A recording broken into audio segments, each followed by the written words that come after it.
Hello and welcome to the channel. तो जैसे कि आपको पता है कि यूपीएससी सीएपीएफ का जो एग्ज़ाम है उसका नोटिफिकेशन भी आने वाला है और बहुत सारे बच्चे इस एग्ज़ाम की तैयारी में लगे हुए हैं। आप लोग भी बहुत ज़्यादा मेहनत कर रहे होंगे इस एग्ज़ाम के लिए, बट जो आप मेहनत कर रहे हैं क्या वो राइट डायरेक्शन में कर रहे हैं? क्या उसके लिए आप प्रॉपर एफर्ट्स मार पा रहे हैं? इन सब चीज़ों के बारे में आज ज़रा बात करेंगे और ये सब चीज़ें आप तब समझ पाएंगे जब आपको पता होगा कि जिस एग्ज़ाम की आप तैयारी कर रहे हो यूपीएससी सीएपीएफ 2025, उस एग्ज़ाम के लिए आपका सेफ स्कोर क्या रहेगा। इस वाले जो वीडियो होगी ये बहुत ही खास इसलिए हो जाती है कि जो भी बच्चे इस एग्ज़ाम की तैयारी कर रहे हैं उनको एक ब्रीफ आइडिया लग जाएगा कि ओके उनका जो टारगेट है, क्योंकि जब तक आपको फिनिश लाइन नहीं दिखती है ना, तब तक आपके जो एफर्ट्स होते हैं वो इधर-उधर भागते रहते हैं। तो यहाँ पर हम आपको एक टारगेट दे देंगे और उस टारगेट को आपको अचीव करना है अगले जितने भी महीने हैं। आपका जो अगस्त में एग्ज़ाम है, तो अगले अगस्त तक आपको बस यही मान के चलना है, यही आपकी फिनिश लाइन है और इस फिनिश लाइन तक दौड़ने के लिए आप बस आपको मेहनत करनी है। तो चलिए आज बात करेंगे और ये सब हम कैसे जानेंगे। देखिए, वैसे तो आप सबको पूरा ब्रीफ फॉर्मेट पता है यूपीएससी सीएपीएफ 2025 का, बट अगर किसी बच्चे को नहीं पता तो उसके लिए मैं बता देता हूँ कि इसका जो एग्ज़ाम होता है फर्स्ट डे पे उसमें आपका एक होता है पेपर 1 जिसमें कि पूरा का पूरा सिर्फ एमसीक्यूज आते हैं, ठीक है। और जो पेपर 2 होता है वो आपका डिस्क्रिप्टिव होता है। क्लियर? और इस डिस्क्रिप्टिव वाले में आपके 4 ऐसे आपको लिखने होते हैं, फिर यहाँ पे 2 आर्ग्यूमेंट होते हैं, 2 रिपोर्ट लिखनी होती है यहाँ पे आपको। ओके। और इन 2 रिपोर्ट के बाद आपका एक आता है प्रेसी, एक प्रेसी आता है। क्लियर? और उस प्रेसी के बाद आपका कुछ सेक्शन होता है जो कि आपका क्या होता है, ग्रामर का होता है। क्लियर? तो ये जो सेक्शन होते हैं जब आप इन सबको कर लेते हो तो इन दोनों का क्या होता है, एक तो पेपर 1 की कट ऑफ बनती है। तो ये आपको याद रखना है कि आपके पास क्या होगी, पेपर 1 की कट ऑफ होगी। ठीक है, तो यहाँ पर आपको पेपर 1 की याद रखनी है, पेपर 1 की कट ऑफ। और फिर यहाँ पे होगा आपका पेपर 2, उसकी भी कट ऑफ होती है। और फिर इन दोनों की क्या आती है, कंबाइंड कट ऑफ आती है। जब आप इन तीनों की कंबाइंड कट ऑफ को या पेपर 1 की कट ऑफ को, पेपर 2 की कट ऑफ को और पेपर 1 पेपर 2 की कंबाइंड कट ऑफ को क्लियर करते हैं, तभी आप नेक्स्ट स्टेज के लिए जाते हो। तो आज देखेंगे कि लास्ट कुछ सालों में जो ट्रेंड रहा है वो कैसा रहा है। तो सबसे पहले देख लेते हैं 2023, क्योंकि अभी सबसे रिसेंट में वही एग्ज़ाम हुआ था। तो उस एग्ज़ाम की कट ऑफ क्या रही, क्योंकि 2024 की कट ऑफ अभी तक जारी नहीं होगी। ये कब होगी, जब आपका फाइनल रिजल्ट आ जाएगा 2024 का, उसके बाद आपको पता लगेगा। और मोस्ट प्रोबेबली आपको आपके एग्ज़ाम से पहले इसका आइडिया लग जाएगा। तो आपको अगर एंड में कुछ चेंज भी करना होगा तो वो भी आपको पता होगा। तो सबसे पहले देख लेते हैं कि 2023 में 158 वैकेंसी थी जनरल की। क्लियर? और यहाँ पर आपका जो पेपर 1 थी उसकी कट ऑफ गई थी 118.85। तो ये आपको याद रखना है। और यहाँ पर पेपर 1 पेपर 2 की कंबाइंड कट ऑफ गई थी 196। तो आप यहाँ पे अनुमान लगा सकते हैं कि पेपर 2 की भी क्या रही होगी। वैसे तो मैं आपको बता देता हूँ कि एज सच पेपर 1 पेपर 2 के लिए कोई पर्टिकुलर ऐसे कट ऑफ नहीं आती। ठीक है, हाँ, आपका मिनिमम जो स्टैंडर्ड होता है वो आपका ये होना चाहिए कि जो आपके 50 मार्क्स होने चाहिए। ठीक है, 50 मार्क्स आपके एटलीस्ट होने चाहिए। अगर आपके 50 मार्क्स से कम है तो आप पेपर 2 क्वालिफाई नहीं करेंगे। तो जब आपके 50 आ जाते हैं, ठीक है, तो बस ये आपको ध्यान रख लेना है। और फिर यहाँ पर 50 मार्क्स के जब आप ऊपर जाते हो तो उसके बाद आपको यहाँ देखोगे 118 प्लस आप जितने भी लगाओ यहाँ पे जो भी होगा उसको मिला के 196। तो आपको ये टारगेट करना है कि सिर्फ पेपर 1 आपको नहीं देखना, पेपर 1 पेपर 2 दोनों देखना है। ठीक है। और देखिए फिर यहाँ पर देखिए जो फाइनल स्टेज में वो 325 की है, तो देखिए कितना एकदम से जंप हुआ है। तो आपको ये मान के चलना है कि इन तीनों जगहों पे आपके हाथ में ज़्यादा, अगर आपको कहीं पे सबसे ज़्यादा मेहनत करनी है तो that is in your paper 1। बहुत से बच्चे ऐसे होते हैं जो इसी पेपर में 150 और 160 ले आते हैं, फिर उनके लिए बाकी 2 स्टेजेस बहुत आसान हो गई। उनके लिए पेपर 2 में वो अगर 90 नंबर भी ले आएंगे और फिर यहाँ पर भी वो अगर 80 से 90 तक ले आएंगे, तब भी वो आराम से कट ऑफ क्लियर कर जाएंगे। तो ये आपको एक आइडिया रख के चलना है। तो आपके लिए जो सबसे ज़्यादा मेहनत करने का जो पार्ट है और जिसमें आप शॉर्ट तरीके से नंबर ला सकते हो, दैट इज़ योर पेपर 1। तो आपको पेपर 1 में सबसे ज़्यादा मेहनत करनी है। ठीक है, आप देखिए पेपर 1 अगर आपने अच्छा कर लिया तो फिर आपका सिलेक्शन तय है। अगर आप 150 से ऊपर चले जाते हो पेपर 1 में तो आपका सिलेक्शन ये मान के चलिए कि उस साल बिल्कुल तय हो जाता है, बशर्ते आपने पेपर 2 में इतना गलत ना किया हो कि आपका मिनिमम क्वालिफाइंग नंबर भी ना आ रहे हो। तो बस ये आपको याद रखना है। फिर अगेन यहाँ पे देख लेते हैं, अब जनरल की बात हो गई तो ओबीसी की 118.85। तो जनरल और ओबीसी में यहाँ पे ज़्यादा फर्क नहीं होता, आप देखिए हर जगह पे लगभग सेम है, बस यहाँ पे सिर्फ 4 नंबर का गैप आ गया। वो भी किस चीज़ पे डिवाइड होता है कि on the number of vacancy, जैसे यहाँ पे 96 है, अच्छी खासी वैकेंसीज है ओबीसीज की, तो बस इतना 4 नंबर का गैप आ गया। फिर अगर ईडब्ल्यूएस की बात करें, ईडब्ल्यूएस में थोड़ा सा आपको यहाँ पे रियायत देखने को मिलेगी, 109.28 है और यहाँ पे 189 है, और इनकी जो कट ऑफ गई है 311 गई है फाइनल की। तो अगेन यहाँ पर आपको थोड़ा सा आप देख सकते हैं। फिर आ जाता है एससी का 47 वैकेंसीज थी और यहाँ पे 109.28 गई है। एसटी 103.83। तो आप देखोगे कि पेपर 1 की कट ऑफ ना ज़्यादा ऊपर नीचे नहीं हो रही है, ठीक है, इन कंपैरिजन टू जब आप यहाँ पे फाइनल रिजल्ट में देखोगे तो फाइनल रिजल्ट में आप देख पा रहे हो कि ठीक है, फिर भी लगभग 10 से 15 नंबर का गैप आ रहा है। अगर आप यहाँ पे जनरल को कंपेयर करो और एक यहाँ पे एसटी कैंडिडेट को कंपेयर करो तो अराउंड 24 नंबर का गैप आ रहा है। वेरएज आप यहाँ पर देखो 118 और 103, ज़्यादा नंबरों का गैप नहीं है, ठीक है, अराउंड 15 नंबर का गैप है। बस आपको ये याद रखना है कि पेपर 1 अगर आपने अच्छे से कर लिया तो आपके लिए फाइनल सिलेक्शन आपका आराम से तय है। तो अगेन मैं आपको दोबारा बता रहा हूँ कि पेपर 1 और पेपर 2 की कंबाइंड कट ऑफ भी आपको क्लियर करनी है। ऐसा नहीं है कि सिर्फ पेपर 1 आपने, मतलब बहुत से ऐसे एग्जाम्पल हमने देखे हैं जिन्होंने 160 नंबर लाए हैं पेपर 1 में और फिर वो लाते हैं आपका कितना 55 नंबर लाते हैं पेपर 2 में। ऐसे बहुत से बच्चे आपको देखने को मिलेंगे और फिर वो 90 नंबर लाते हैं।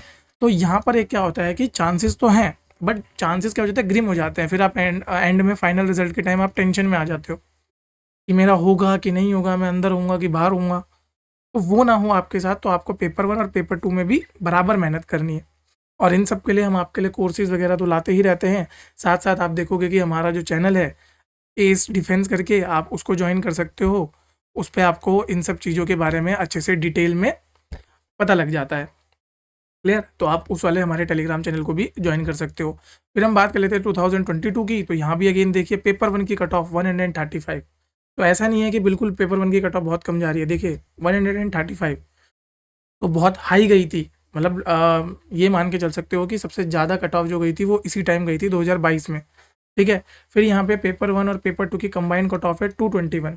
पिछले में देखोगे तो 196 और यहाँ पर देखोगे तो 221। तो 196 और 118 देखिए कितना जंप आ रहा है। ओके, तो 118 से 135 और 196 से 221। तो आप बिल्कुल ये मान के नहीं चल सकते कि अगर पिछली बार 2023 में 118 गई है तो क्या पता 2024 में आपकी 112 गई हो या 120 गई हो। ऐसा भी हो सकता है कि 130 भी जा सकती है। ऑल दो ये सब चीज़ें तो बाद में पता लगती हैं एग्ज़ाम फाइनल रिजल्ट आने के बाद, क्योंकि हम लोग अनुमान लगाते हैं और उस अनुमान के भी बहुत सारे क्राइटेरिया होते हैं, जैसे कि पेपर कैसा आया था, नंबर ऑफ़ कैंडिडेट्स कितने थे, फिर किस तरीके से बच्चों ने अटैम्प्ट किए हैं। ओके, सेक्शन कौन सा ईजी आया था, पर्टिकुलर सेक्शन वाइज भी बहुत ज़्यादा वेरी कर जाता है, तो ये आपको ध्यान रखना है।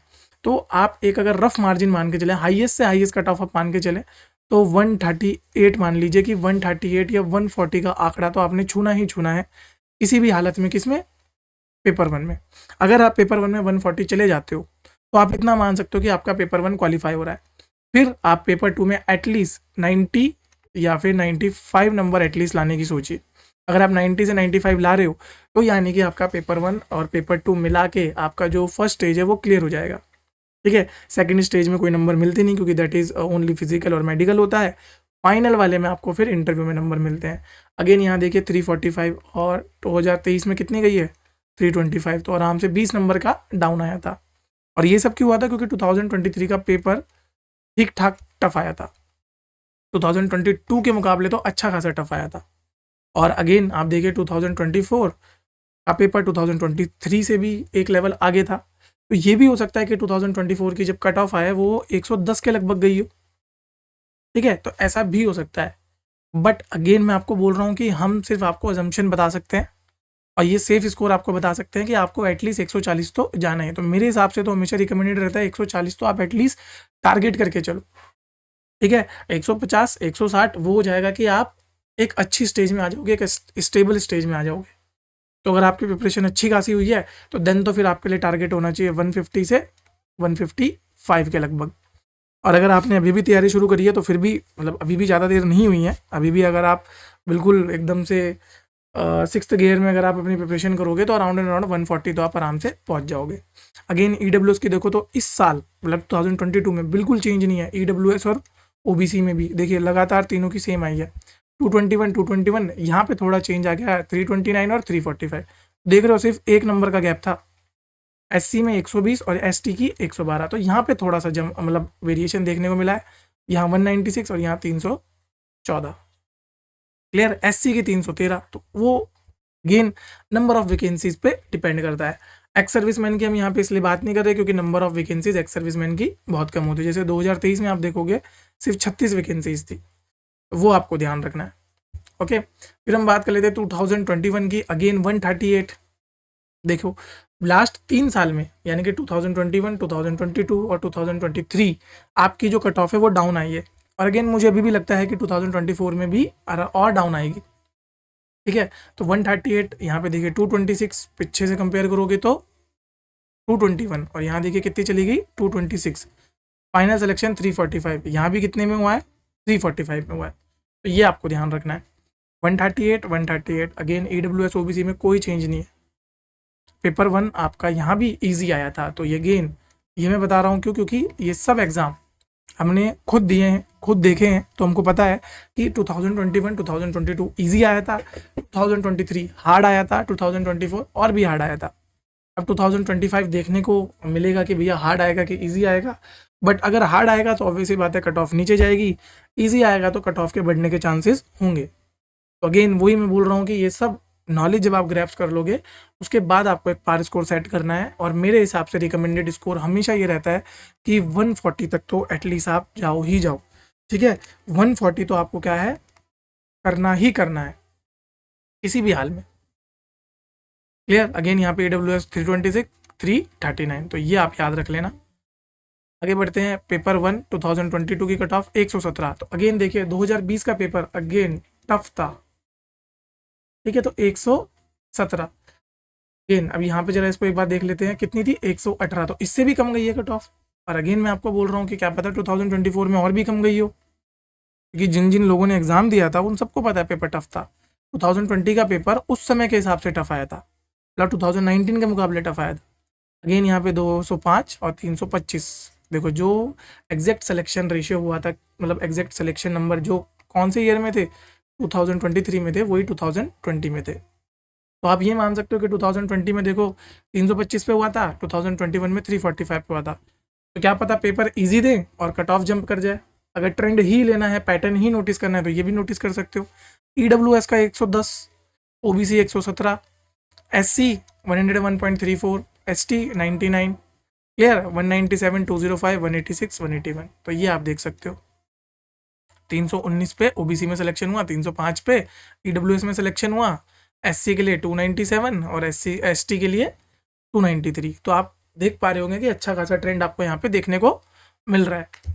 फिर अगेन 2019 अगेन पेपर उस समय के हिसाब से टफ था, 117, 201, 318। अब ये सब चीज़ें अब आप यहाँ सोचोगे यहाँ पर क्यों कम में सिलेक्शन हुआ, नंबर ऑफ स्टूडेंट्स। ठीक है, नंबर ऑफ स्टूडेंट्स या उनके जो मार्क्स बन रहे होंगे। ध्यान रखिए कट ऑफ जो कमीशन है वो नहीं तय करता, कट ऑफ आप लोग तय करते हो। जितने भी बच्चे वीडियो देख रहे हैं आप ही सब लोग कट ऑफ तय करोगे। ठीक है, आप ही सब लोग के जो नंबर होंगे उसी के हिसाब से एक बेसिक लाइन लगाई जाएगी, और जो भी व्यक्ति आखिरी व्यक्ति होता है जो सिलेक्ट होता है उसके नंबर ही आपके कट ऑफ होते हैं। तो यानी कि पेपर 1 में जो बच्चा आखिरी बच्चा सिलेक्ट हुआ उसके नंबर थे ये 117.60, और जो व्यक्ति आखिरी नंबर पे सिलेक्ट हुआ फाइनल सिलेक्शन हुआ 318 उसके नंबर थे ये। ठीक है, कमीशन कभी कट ऑफ तय नहीं करता, कट ऑफ हमेशा बच्चे तय करते हैं। अगर उनके नंबर ऑफ वैकेंसीज पूरी हो रही हैं तो जिस नंबर ऑफ मतलब जब उनकी वैकेंसीज फुल हुई तो आखिरी व्यक्ति जो था उसके नंबर ही उनकी कट ऑफ हो जाती है। OBC की 116, SC की 108 और ST की 102। तब तक EWS वाली कैटेगरी नहीं थी, तो उनकी हम बात नहीं करेंगे यहाँ पे। अगेन OBC 318, यहाँ पे 201। तो आप देखोगे कि ज़्यादा फर्क नहीं है, जो जनरल है और OBC है वो ये मान के चलिए कि बराबर ही है, कोई ज़्यादा फर्क नहीं पड़ने वाला। SC की 303 और यहाँ भी ST की भी 303। तो बस ये आपको ध्यान रखना है। आई होप इन सब चीज़ों को देख के आपको एक आइडिया लग गया होगा। अगेन मैं आखिरी में जाते जाते आपको रिकमेंड करके जा रहा हूँ। ठीक है, मेरे इस तरफ से रिकमेंडेड जो कट ऑफ होनी चाहिए या जो रिकमेंडेड आपको स्कोर लेके चलना चाहिए for paper 1 around and around minimum to minimum 140 आप लेके चलिए। ठीक है, पेपर 2 अगर आपकी तैयारी अच्छी नहीं है फिर भी मैं बोलूँगा 80 से लेके 90 के बीच में आप लेके चलिए। और जो आपका थर्ड स्टेज है इंटरव्यू, इंटरव्यू स्टेज में फिर आपको मेहनत करनी पड़ेगी। इंटरव्यू स्टेज में आप अराउंड एंड अराउंड 90 से लेके 100 तक लेके चलिए। अगर आप इन तीनों को भी लेके चलते हैं, ठीक है, तो 140 और 80 कितने हो गए आपके, ये 220, 220 और 90 आपके लगभग लगभग हो जाएंगे 310 के अराउंड। ओके, तो बस इतना आपको याद रखते हुए चलना है। 310 पे भी अच्छा खासा चांसेस बन सकते हैं सिलेक्शन होने के, बशर्ते कट ऑफ कैसी गई है। ठीक है, ऐसे आपको ज़्यादा घबराने की ज़रूरत नहीं है इसमें। बस इतना ध्यान रखना है कि जो आप पेपर दे रहे हो बस उसको अच्छे से दो। अगर आपको लगता है 310 में आपका सिलेक्शन नहीं होगा, आप जनरल कैटेगरी से हो, तो इसको यहाँ पे 150 जा सकते हो या 155 जा सकते हो, क्योंकि अगर इस सब में कहीं आपको मार्क्स बढ़ाने तो सबसे अच्छा चांस होता है पेपर 1 में बढ़ाने का। बाकी 2 स्टेजेस में नंबर बढ़ाना थोड़ा सा टफ होता है कंपैरेटिवली पेपर 1 के। तो आपके लिए ये है, पेपर 1 है जो आपका बिल्कुल एकदम से वो हो जाएगा ब्रह्मास्त्र। बस इसको अच्छे से केटर कर लो, इसमें अच्छे नंबर ले आओ, आपका सिलेक्शन तय है। आई होप आप लोगों को इन सब चीज़ों से या इससे आइडिया लग गया होगा कि अब आपको आगे प्रिपरेशन कैसे करनी है। अगर आपको आइडिया लग गया है तो वेरी गुड, अब आप अपनी प्रिपरेशन पे लग जाइए। और अगर आपको अपनी प्रिपरेशन में कोई भी हेल्प चाहिए तो आप हमारे साथ हमारे टेलीग्राम चैनल पे जुड़िए, यूट्यूब चैनल पे जुड़िए, और हम आपकी मदद बिल्कुल करेंगे आपके ड्रीम को पाने में। धन्यवाद।